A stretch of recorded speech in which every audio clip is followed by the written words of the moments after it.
سورۃ البقرہ یہ مدنی سورہ ہے، مدینہ میں نازل ہوئی، اور سبحان اللہ یہ مدینہ میں ایک ہی دن میں نازل نہیں ہوئی، بلکہ یہ سورت مدینہ میں نازل ہونا شروع ہوئی اور نبی صلی اللہ علیہ وسلم پر نازل ہونے والی آخری آیت بھی اسی سورت میں ہے۔ صرف اس سورت کا نزول ایک معجزہ ہے، آپ اس میں ہم ابھی پڑھیں گے انشاءاللہ۔ اتنے احکامات ہیں اس میں، سارے مختلف ایام میں، یعنی آپ یوں کہہ لیجیے کہ تقریباً 10 سال میں یہ سورت نازل ہوئی۔ کچھ آیات نازل ہوتی، اللہ اپنے رسول صلی اللہ علیہ وسلم کو خبر دیتے کہ ان آیات کو فلاں فلاں جگہ یعنی فلاں آیات سے پہلے یا بعد میں لکھو۔ ترتیب اللہ خود بتاتے تھے، اور رسول اللہ صلی اللہ علیہ وسلم اپنے صحابہ کو جو لکھتے تھے ان کو بتاتے تھے کہ ان کہاں کہاں لکھنا ہے۔ اتنی جامع سورت، صحابہ کہتے ہیں کہ ہم میں جو شخص سورۃ البقرہ اور سورۃ آل عمران کا عالم ہوتا وہ ہم میں بڑا فائق اور بڑا نمایاں ہوتا، اس کا درجہ اور مرتبہ ہم میں بڑا بلند ہوتا۔ اللہ کے رسول صلی اللہ علیہ وسلم نے کہا اقرؤوا الزہراوین، یہ صحیح مسلم میں حدیث شریف ہے، کہا اقرؤوا الزہراوین، دو انتہائی روشن چیزوں کی قرات کیا کرو، ان کو پڑھا کرو۔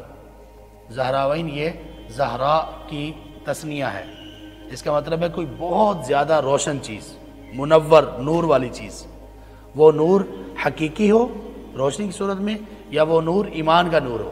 جیسے ہم سیدہ فاطمہ رضی اللہ عنہا کے ساتھ کیا لگاتے ہیں، فاطمہ الزہرا، زہرا کا کیا معنی؟ بڑی منور، بڑی ہی اللہ کی طرف سے ایمان کے نور والی بڑی عظیم شخصیت سیدہ فاطمہ الزہرا رضی اللہ تعالی عنہا۔ تو نبی صلی اللہ علیہ وسلم نے فرمایا اقرؤوا الزہراوین، دو انتہائی منور چمکدار صورتوں کی قرات کیا کرو۔ کون سی صورتیں ہیں وہ؟ کہا البقرہ و سورہ آل عمران، ان کی تلاوت کیا کرو۔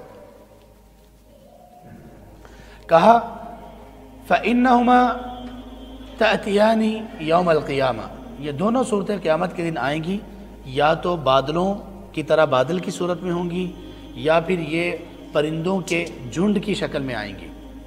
جیسے پرندے ہوتے ہیں نا، ان کا ایک پورا ایک لشکر سا بنا ہوا ہوتا ہے، اس طرح سے یہ دونوں صورتیں آئیں گی، اور تحاجانی، اور آ کر اس شخص کے بارے میں اللہ تعالیٰ کے سامنے دلیل اور حجت پیش کریں گی، وہ شخص جو ان دونوں صورتوں کو پڑھتا تھا، ان کو سمجھنے کی کوشش کرتا تھا، ان کے احکامات اور تعلیمات پر عمل کی کوشش کرتا تھا، ان کے بارے میں اللہ کے سامنے حجت پیش کریں گی کہ اللہ یہ بندہ تو مومن ہے، یہ بندہ تو پکا ایماندار ہے، تو اللہ ان کی سفارش پر ان کو، اس آدمی کو معاف کر دیں گے، اس آدمی کو جنت میں داخل کر دیں گے۔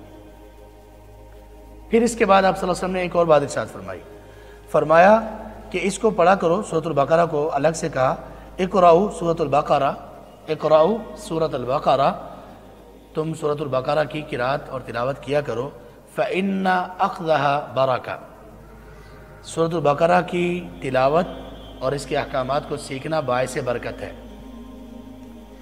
سورۃ البقرہ میں بڑی برکتیں ہیں، بڑی برکتیں، اور کہا وَتَرْكَهَا حَسْرَةٌ، اس سورہ البقرہ کو پڑھا کرو، اس کو حاصل کرنا، اس کے احکامات اور تعلیمات کو حاصل کرنا یہ باعث برکت ہے، اور سورۃ البقرہ کی تلاوت یا اس کی تعلیم حاصل کرنا اور اس پر عمل کرنا چھوڑ دینا یہ باعث حسرت ہے۔